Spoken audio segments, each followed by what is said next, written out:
이번에는 KBS 충주 스튜디오 연결해 북부권 소식 살펴보겠습니다. 박은지 아나운서 전해주시죠. 네, 충주입니다. 지난달 음성의 한 업체에서 화학물질 누출 사고가 연이어 발생했는데요. 오늘 사고 관련 주민 설명회가 열렸습니다. 사고업체와 환경당국, 음성군은 조속한 사태 수습을 약속했지만 주민들은 당장 급한 보상 대책을 마련하라며 목소리를 높였습니다.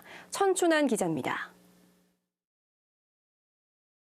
지난달 음성군의 한 업체에서 두 차례에 걸쳐 화학물질 비닐 아세테이트 14톤이 누출됐습니다. 사고 10여일이 지난 뒤 원주지방환경청은 피해 주민들을 대상으로 설명회를 열었습니다. 환경청은 현장의 오염도 측정 결과 이번 사고는 인체에 큰 영향을 미칠 상황은 아니며 추가 사고를 막기 위한 조치도 모두 마쳤다고 밝혔습니다. 앞으로 사고 원인 규명과 사후 대책을 위해 전문가 20명으로 조사단을 꾸려 주민 건강, 환경 영향 조사 등을 진행할 계획도 설명했습니다. 재산 피해 범위가 너무 커서 약 60일 이상으로 소요될 것으로 예상되고요. 조사 목적이 달성될 때까지 계속적으로 운영할 계획입니다. 그러나 주민들은 건강에 대한 우려와 함께 피해 보상부터 신속하게 처리해야 한다고 목소리를 높였습니다.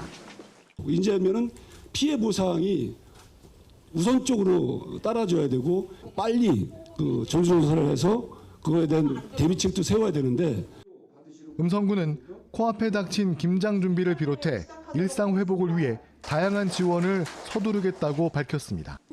육안으로 확인된 반경 3.5km 피해 지역의 농산물은 수확해서도 먹어서도 안 된다고 재차 강조했습니다. 주민 여러분의 건강 상태 그리고 피해 조사와 보상에 행정력을 집중해서 여러분들의 불편이 최소화될 수 있도록. 사고가 난 업체 대표는 주민들에게 고개를 숙이며 선보상 등 조속한 수습을 약속했습니다. 진심으로 사과의 말씀 드립니다. 피해 보상에 대해서 최선으로 협조를 할 것을 다짐하고.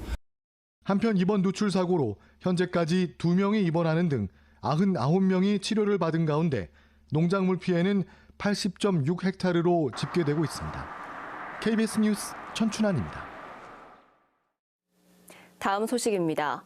제천시 신월동 대학가 일대 도시가스 공급이 추진됩니다.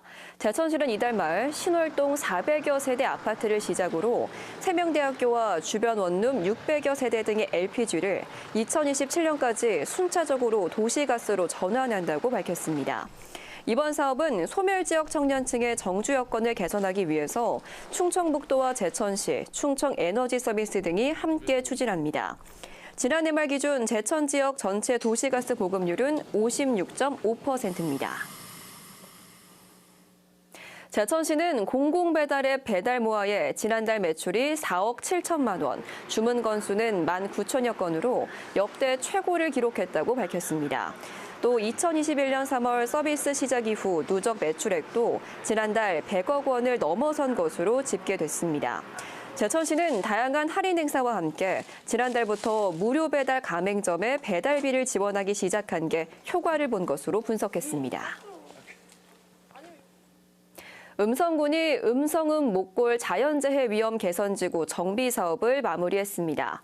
148억 원이 투입된 이번 사업은 음성읍 읍내리 일대 상습 침수 지역인 목골천의 물줄기를 바꾸는 분기 수로를 설치하고 천 주변 1.78km 구간을 정비했습니다. 음성군은 사업이 마무리되면서 이 일대 200여 가구와 건물 70동, 농경지 6.5헥타르 등의 침수 피해를 예방할 수 있을 것으로 기대하고 있습니다. 전통 간식인 양갱을 주제로 한 축제, 단양갱 페스타가 오는 8일부터 이틀 동안 단양 일원에서 열립니다. 축제에선 양갱 등 전통 간식을 만들고 맛보는 체험과 왕시로식인 병과 재현 등 다양한 미식 행사와 함께 밴드 등의 공연이 진행될 예정입니다. 이번 축제는 지역 답사 프로그램에 참여한 한성대학교 학생들이 기획해 마련됐습니다. 지금까지 충주에서 전해드렸습니다.